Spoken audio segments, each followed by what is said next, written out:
دوستو ایتھیزم یا الحاد ایک ایسا کنسیپٹ ہے جس میں اس پر یقین رکھنے والا کسی خدا پر یقین نہیں رکھتا۔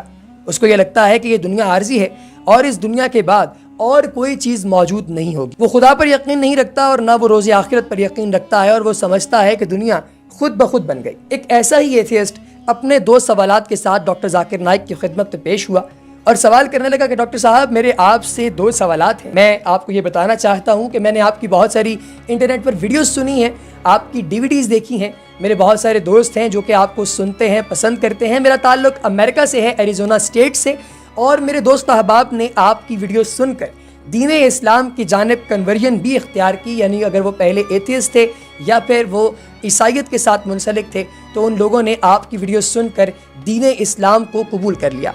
میرے پاس کچھ سوالات ایسے ہیں جن کے جوابات اگر آپ مجھے دے سکیں تو میں بھی دین اسلام قبول کر لوں گا، لیکن اس سے پہلے کہ میں دین اسلام قبول کروں آپ سے میں اپنے 2 سوالات آپ کے سامنے رکھتا ہوں، سوالات پوچھتا ہوں، آپ برائے مہربانی مجھے ان سوالات کے جوابات دیں۔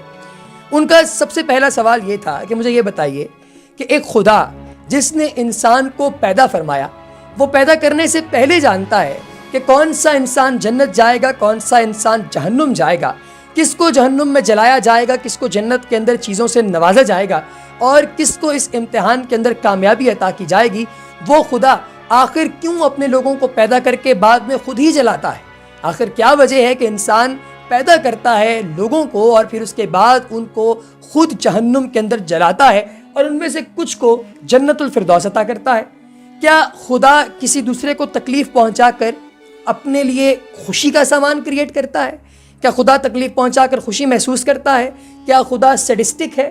کیا خدا اپنی کریشنز کو، یعنی جو چیزیں اس نے تیار کی ان کو تیار کر کے پیدا کر کے اس کے بعد انہیں خود جو ہے وہ ڈبو کر خوشی محسوس کرتا ہے؟ اور دوسرا سوال میرا یہ ہے کہ یہ دنیا جس کے بارے میں خدا قرآن پاک میں جگہ جگہ ارشاد فرماتا ہے کہ تم آسمان و زمین پر غور کرو کہ میں نے اتنی خوبصورت زمین بنائی، اتنا پیارا آسمان بنایا، میں نے اتنے بلند و بالا پہاڑ بنائے، میں نے پہاڑوں کے ساتھ ساتھ بہت سارا سبزہ اگایا، میں نے پروٹون، الیکٹرون، نیوٹرون، ایٹم، یہ ساری چیزیں بنائیں، میں نے اتنے بڑے بڑے جنگلات بنائے، اتنے بڑے بڑے چرند پرند بنائے، اتنی خوبصورت دنیا بنائی۔ تو کیا یہ خدا جو ساری چیزیں ہم لوگوں کو دکھا کر ہم لوگوں سے تعریف مانگتا ہے، ڈاکٹر صاحب کیا آپ کو لگتا ہے کہ مجھے ان تمام چیزوں پر امیز ہونا چاہیے، حیران ہونا چاہیے، جبکہ خدا خود قرآن میں کہتا ہے کہ اس نے صرف کہا کن اور فیکن ہو گیا، یعنی اس نے کہا کہ ہو جا اور چیزیں ہو گئیں۔ تو یہ ساری چیزیں کرنا تو خدا کے لیے صرف ایک لفظ کی دوری پر تھا، تو خدا کی ان چیزوں پہ میں کریٹ جو اس نے کی ہیں ان پر میں خوش کیوں ہوں، ان پر میں امیز کیوں ہوں، حالانکہ یہ تو کوئی کام ہی نہیں خدا کے لیے۔ خدا تو اس سے بہت بہتر کر سکتا ہے، میں خدا سے مزید چیزوں کی ڈیمانڈ کرتا ہوں، میں اتنی سی چیزوں پر خوش آخر کیوں کر ہوں؟ جب یہ سوالات اس ایتھیسٹ نے پوچھے ڈاکٹر ذاکر نائک سے، تو ڈاکٹر صاحب کھڑے ہوئے اور کہنے لگے کہ اگر آپ یہ سمجھتے ہیں کہ اس دنیا کے اندر جو لوگ موجود ہیں وہ سارے کے سارے ان میں سے میجورٹی جہنم میں جائے گی تو آپ غلط ہیں۔ تو اس شخص نے آگے سوال کیا، ڈاکٹر صاحب سارے لوگ نہیں، اگر ایک بھی شخص جہنم میں جاتا ہے مجھے اس پر بھی اعتراض ہے، آخر وہ جہنم میں کیوں گیا؟ تو ڈاکٹر صاحب نے بڑا پیارا جواب دیا۔ ڈاکٹر صاحب نے کہا کہ دیکھیں، اللہ تبارک و تعالیٰ نے جب انسانوں کو پیدا فرمایا تو ان سے پہلے پوچھا گیا کہ وہ کیا پیدا ہونا چاہتے ہیں، آیا وہ انسان پیدا ہونا چاہتے ہیں یا پھر وہ فرشتہ پیدا ہونا چاہتے ہیں؟ کیونکہ خدا کی وہ پرفیکٹ کریشن جو کبھی گستاخی غلطی نہیں کرتی، وہ کریشن کون سی ہے؟ وہ کریشن ہے فرشتہ۔ فرشتہ مکمل پرفیکٹ کریشن ہے، جبکہ انسان فلاڈ ہے، انسان کے اندر بہت سارے مسائل ہیں، انسان نے خود اپنے لیے یہ زندگی چوز کی ہے، اپنے لیے اس کی چوائس کی ہے، اور انسان سے پوچھا گیا تھا تو انسان نے کہا کہ وہ انسان پیدا ہونا چاہتا ہے۔ تو اس شخص نے سوال کیا، ڈاکٹر صاحب کہ مجھے تو نہیں یاد پڑتا کہ مجھ سے کسی نے پوچھا ہو کہ آپ انسان پیدا ہونا چاہتے ہیں یا نہیں، اگر مجھ سے پوچھا جاتا، مجھ سے چانس لیا جاتا تو میں تو فرشتہ بنتا۔ ڈاکٹر صاحب نے کہا یہی بات ہے کہ نہ آپ کو یاد ہے نہ مجھے یاد ہے، اگر آپ مجھ سے پوچھتے ہیں کہ آپ کو یاد ہے تو مجھے بھی نہیں یاد کہ مجھ سے پوچھا گیا ہو کہ میں انسان پیدا ہونا چاہتا ہوں یا نہیں، لیکن مجھ سے عالم ارواح میں پوچھا گیا تھا اور قرآن میں جگہ جگہ اس بات کا ارشاد بھی فرمایا گیا ہے، تو اس سے مجھے پتہ چلا کہ مجھے فری ول دی گئی ہے، میں دنیا کے اندر اپنی مرضی کے ساتھ چیزیں کر سکتا ہوں۔ اگر میری مرضی ہے تو میں نیکی کروں گا، میری مرضی ہے تو میں گناہ کروں گا، میری مرضی ہے میں کسی شخص کا حق ماروں، میں کسی کا ساتھ دوں، میں کسی کے خلاف بولوں، کسی کے حق میں بولوں، یہ ساری چیزیں میری مرضی کے ساتھ ہوں گی۔ اس کا مطلب یہ ہوا کہ میں اس دنیا کے اندر اپنی مرضی کے عین مطابق زندگی جی رہا ہوں، مجھے کسی چیز کا کوئی ڈر، کوئی خوف، کوئی پرابلم نہیں ہے. اگر ہوتا تو میں اس کو ایکسپریس کرتا، اس کو ایکسپلین کرتا. یہی وجہ ہے کہ آپ لوگوں کو اس دنیا کے اندر آپ کی فری ول کے ذریعے پیدا کیا گیا اور آپ کو آپ کی میموری کو فارمیٹ کر کے اس دنیا میں بھیجا گیا امتحان کے لیے. مثال کے طور پر اگر آپ کسی ٹیچر کی اگزامپل لیں، جب وہ امتحان لیتا ہے بچوں سے تو امتحان کے دوران اس کو نہیں دکھایا جاتا کہ اس کا رزلٹ کیا ہوگا. حالانکہ ٹیچر اسیس کر سکتا ہے، اس کو پتہ لگ جاتا ہے کہ بچہ اس کا کیا رزلٹ ہوگا، لیکن یہ بچے کے پاس فری ول ہے. اگر فار ایگزامپل ایک نالائق بچہ ہے، وہ تیاری کر کے پیپر دیتا ہے، وہ تو کامیاب ہو جائے گا. اب ٹیچر نے اس کو فری ول دے رکھی ہے، ٹیچر پہلے سے ڈیسائیڈ نہیں کر سکتا اور پہلے سے ڈیسائیڈڈ نہیں ہے. آپ اس دنیا میں جب آتے ہیں فری ول کے ساتھ، آزادی کے ساتھ، تو آپ اپنی مرضی سے چیزیں کر سکتے ہیں. آپ نیکی کر سکتے ہیں، آپ گناہ کر سکتے ہیں. نیکیاں کریں گے بچ جائیں گے، گناہ کریں گے آپ پھنس جائیں گے. تو یہ آپ کی فری ول ہے، اس کے خلاف آپ کوئی کام نہیں کر سکتے اور اس کے حق میں بھی آپ جو چاہیں وہ کر سکتے ہیں. اب ڈاکٹر صاحب نے کہا کہ ہم لوگ چونکہ بیوقوف تھے، ہم لوگوں نے انسان بننا زیادہ بہتر سمجھا اور ہم انسان بن گئے. اب جب اس دنیا میں ہمیں چانس ملا ہے تو اس چانس کے دوران ہم غلطی کرتے ہیں، اللہ سے معافی مانگتے ہیں، وہ ہمیں معاف کر دیتا ہے. ہم دوبارہ غلطی کرتے ہیں، وہ ہمیں دوبارہ معاف کر دیتا ہے.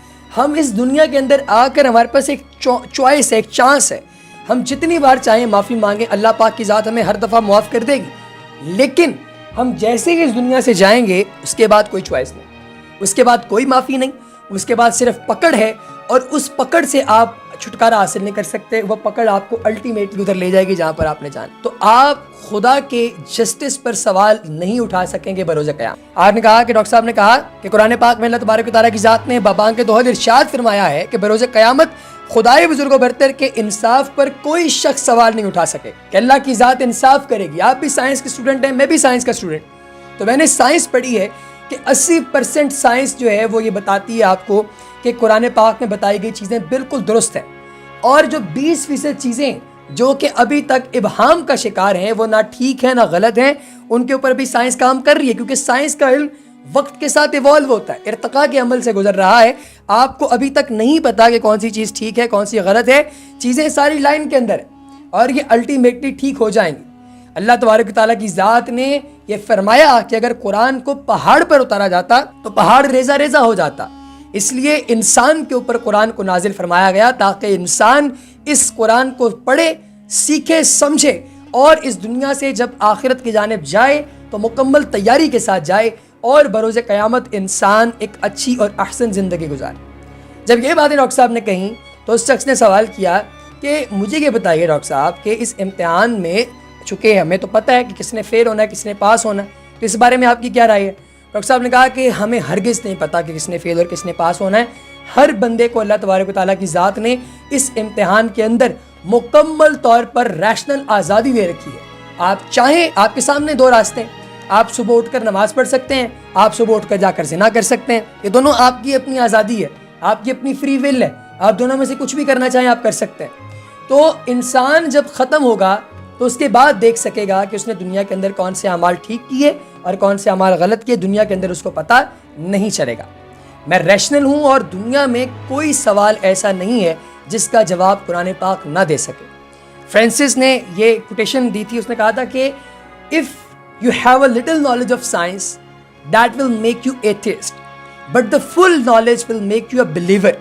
اگر آپ کے پاس سائنس کا آدھا ادھورا علم ہے تو آپ ایک ملحد بن جائیں گے، آپ ایک ایتھیسٹ بن جائیں گے، آپ الحاد کا شکار ہو جائیں گے. لیکن جیسے ہی آپ کے پاس قرآن کا مکمل نالج آ جائے گا، آپ قرآن کو مکمل طور پر سمجھ جائیں گے، اس کے بعد آپ ایک ایسے بلیور بن جائیں گے، عقیدے والے بن جائیں گے، ماننے والے بن جائیں گے جس کو کسی قسم کا کوئی ڈر، کوئی خوف، کوئی مسئلہ نہیں. فرمایا کہ خدا انسان کو پیدا فرما کر اس دنیا کے اندر جب چھوڑتا ہے تو وہ انسان کو فری ول کے ساتھ وہ تمام تر چیزیں بھی عطا کرتا ہے جن کے ساتھ انسان اس امتحان کو پاس کرے. کچھ لوگ اس امتحان کے دوران ڈر جاتے ہیں، گھبرا جاتے ہیں، پریشان ہو جاتے ہیں. امتحان کو کچھ لوگ ادھورا چھوڑ دیتے ہیں، کچھ لوگ امتحان سے واک آؤٹ کرنے کا سوچتے ہیں. ہر شخص اپنی اپنی سرشت میں، اپنی اپنی دانست میں مختلف فیصلے کرتا ہے، لیکن کامیاب سکسیسفل لوگ وہی ہیں جو کہ دین اسلام کے عین مطابق اپنی زندگی گزارتے ہیں.